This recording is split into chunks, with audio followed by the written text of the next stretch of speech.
शामू, जा बेटा, अंदर से एक बाल्टी पानी और लेकर आ तो। आज बड़ी मेहनत लगेगी गाड़ी साफ करने में।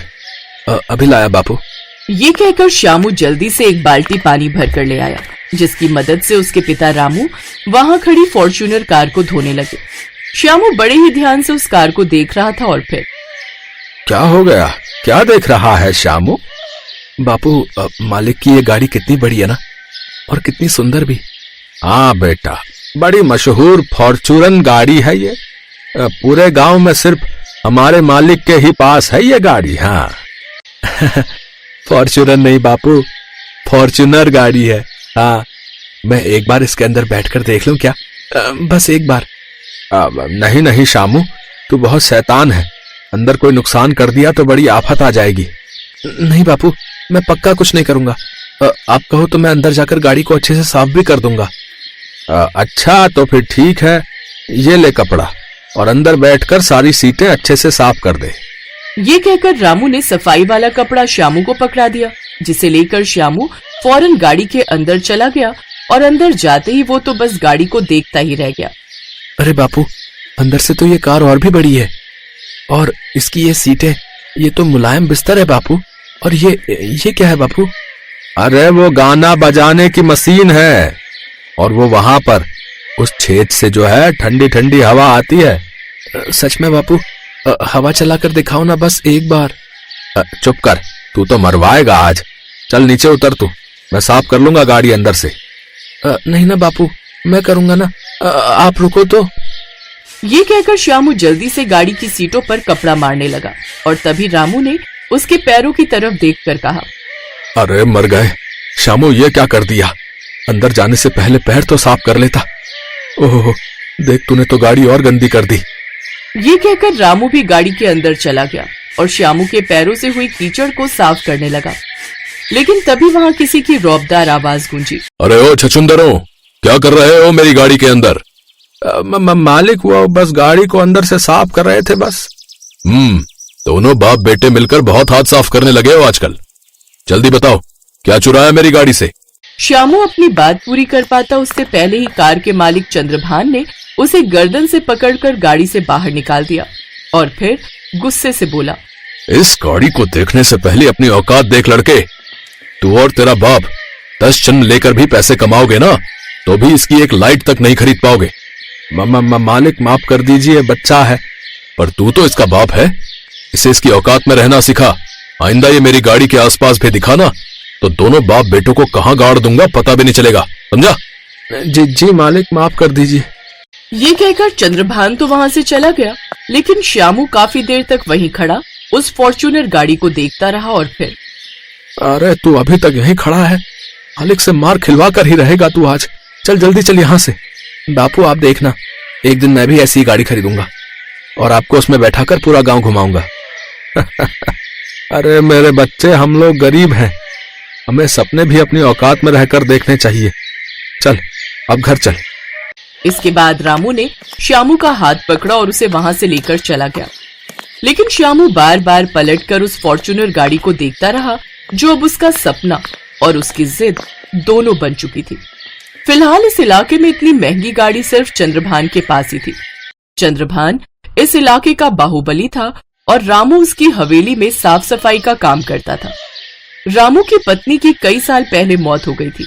उसका इकलौता बेटा श्यामू घर पर अकेला न रहे, इसलिए वो उसे भी अपने साथ काम पर ले आया करता था। लेकिन उस दिन चंद्रभान की धमकी के बाद रामू ने श्यामू को अपने साथ लाना बिल्कुल बंद कर दिया। और फिर कुछ सालों के बाद, क्या बात है रामू, आज बड़ा खुश लग रहा है? मैंने सुना मिठाई विठाई भी बांटी है आज तूने। अरे जी मालिक, वो मेरे सामू ने 12वीं में टॉप किया है, बस इसीलिए, बस बड़ा मेहनती बच्चा है। चाहे कितने भी मेहनत कर ले, लेकिन अपनी किस्मत से थोड़े ही जीत पाएगा। जब तू गरीब है तो तेरा बेटा ज्यादा से ज्यादा क्या कर लेगा, हैं?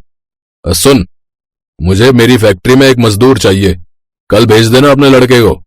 महीने के 4000 मिल जाएंगे। मालिक माफ कीजिएगा, पर वो शायद नहीं आएगा। वो आगे की पढ़ाई के लिए शहर जाना चाहता है। तुम गरीब लोग ना सच में बेवकूफ ही होते हो। खाने को 2 रोटी के लाले हैं, लेकिन साहबजादे को पढ़ लिख कर कलेक्टर बनना है। अरे ये सब ना बस फिल्मों में होता है। आज नहीं तो कल तेरी तरह तेरे बेटे को भी मेरे ही तलवे चाटने हैं, समझा? इस बार रामू को भी चंद्रभान की बात दिल पर लग गई। उसने उस वक्त तो कुछ नहीं कहा, लेकिन घर जाकर जब श्यामू को सारी बात बताई तो श्यामू ने भड़कते हुए उससे कहा, बस अब बहुत हो गया बापू, अब आप उस चंद्रभान के यहां काम नहीं करोगे। आप भी मेरे साथ शहर चलो, वहां मैं पढ़ाई भी करूंगा और कोई छोटा मोटा काम करके हम दोनों का गुजारा भी चला लूंगा। नहीं बेटा, मैं यहीं रहूंगा और तुझे भी एक दिन वापस आना होगा और उस चंद्रभान को जवाब देना होगा, लेकिन उस दिन तेरी औकात उस चंद्रभान से बड़ी होनी चाहिए। बोल, अपने बापू की ये इच्छा पूरी करेगा ना? श्यामू ने पहली बार रामू की आंखों में बगावत और गुस्सा देखा था और यहीं से श्यामू को उसके जीवन का लक्ष्य मिल चुका था। वो अगले ही दिन शहर चला गया और फिर कुछ और सालों के बाद।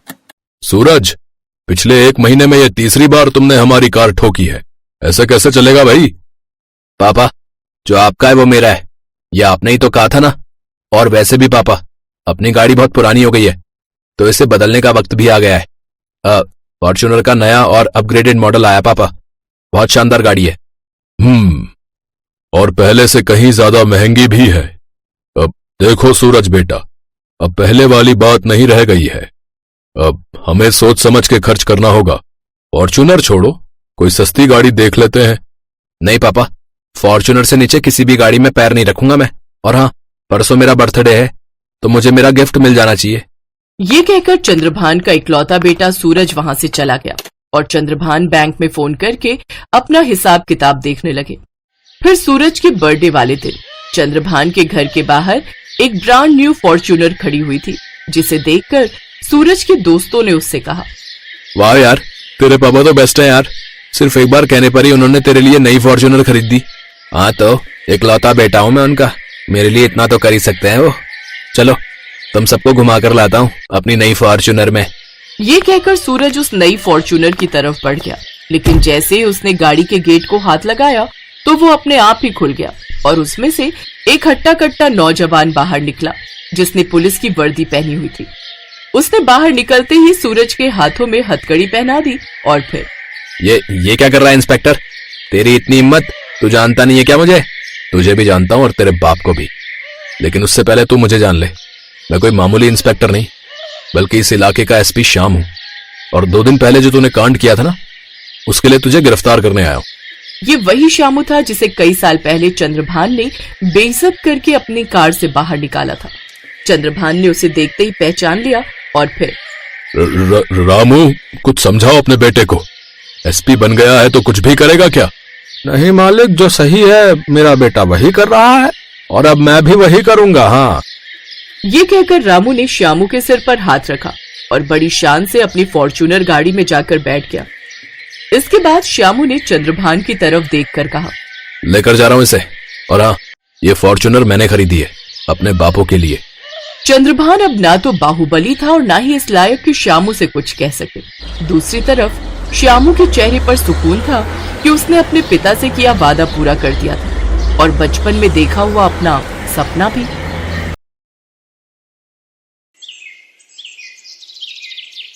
भीखू और उसकी पत्नी ममता का एक छोटा बेटा था।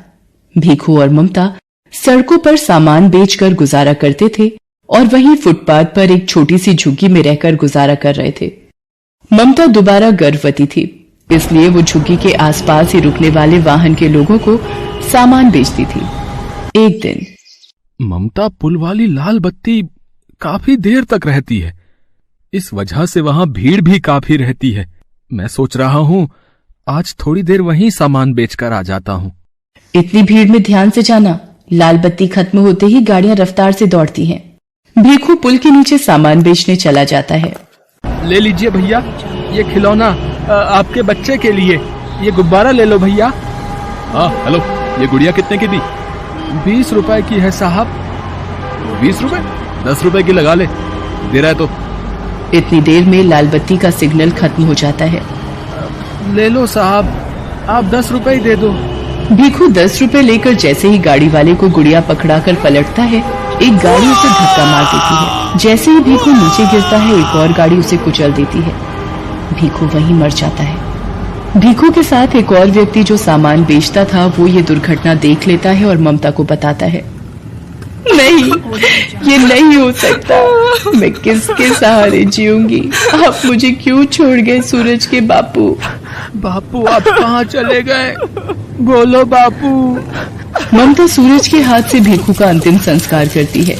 भीखू के देहांत के बाद ममता बिल्कुल अकेली हो गई थी। एक दिन ममता बेटे सूरज और गोद की बच्ची को लेकर दिन भर सड़कों पर गुब्बारे बेचती थी। एक दिन, सूरज तू यहीं सोनी के पास रहना, आज धूप और गर्मी ज्यादा है इसलिए तुम दोनों यहीं रहना।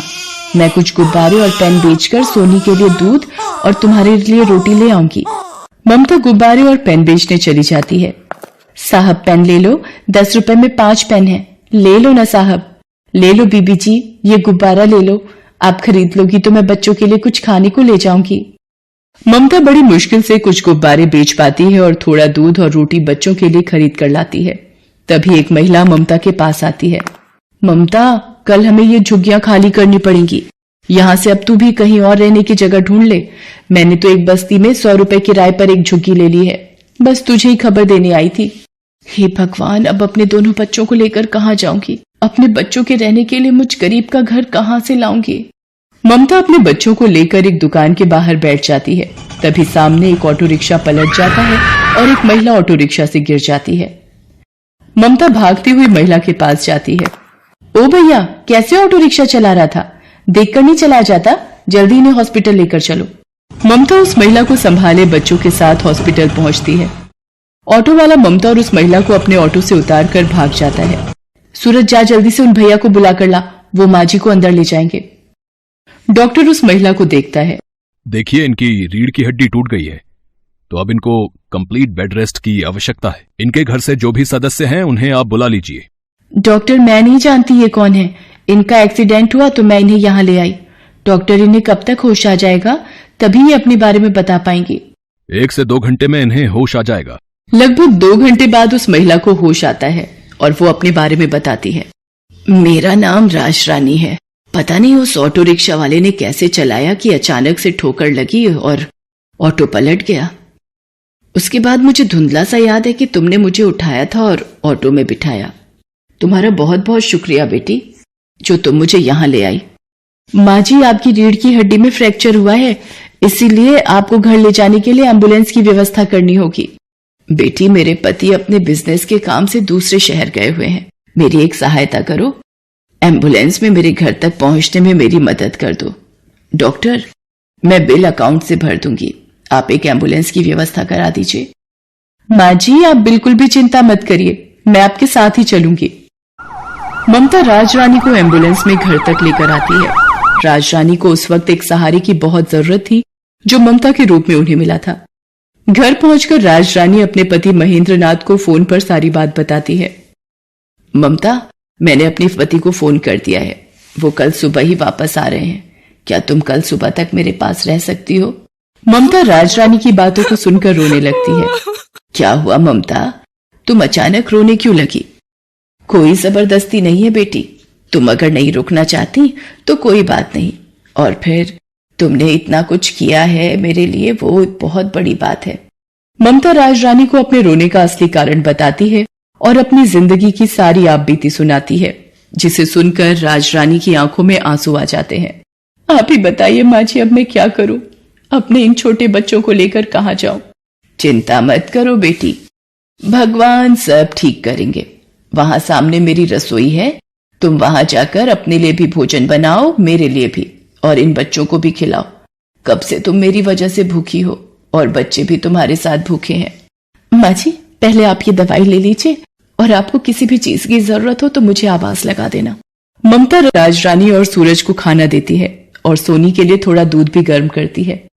अगले दिन जब महेंद्रनाथ वापस आता है तो उसे सारी बात पता चलती है। वो भी ममता का धन्यवाद करते हैं। ममता बेटी, तुमने राज रानी के लिए इतना सब कुछ किया, उसका मैं हमेशा शुक्रगुजार रहूंगा। धीरे धीरे राज रानी की तबीयत में सुधार होने लगता है। ममता राज रानी की बहुत सेवा करती थी। 1 महीने बाद राज रानी बिल्कुल ठीक हो जाती है। माँ जी, अब आप ठीक हो गई हैं तो अब मुझे भी चलना चाहिए। मुझे भी आपके पास रहते इतने दिन हो गए। आपसे इतना प्यार पाकर मैं धन्य हो गई। आपने मेरे बच्चों को इतना प्यार दिया, इतना दुलार दिया, इसके लिए मैं सदैव आपकी आभारी रहूंगी। ममता, सूरज मुझे नानी माँ कहकर बुलाता है। क्या ये बच्चे हमेशा के लिए अपनी नानी माँ के पास नहीं रह सकते? हाँ ममता बेटी, हम दोनों की कोई औलाद नहीं है, पर सूरज और सोनी को देखकर हमारे मन में नाना नानी वाला प्यार उमड़ पड़ा। तुमने राजरानी की माँ जैसे सेवा की है बेटा। हम अपनी बेटी को बेसहारा नहीं भटकने देंगे। ममता की आंखें आंसुओं से भर आती हैं। बेसहारा को सहारा मिल जाता है। ममता राजरानी के गले लग जाती है। उस दिन के बाद से ममता महेंद्रनाथ के कारोबार में उसका हाथ बटाने लगी और उसने दोनों बच्चों को पढ़ा लिखा कर बच्चों के सपने पूरे किए। Thanks for watching.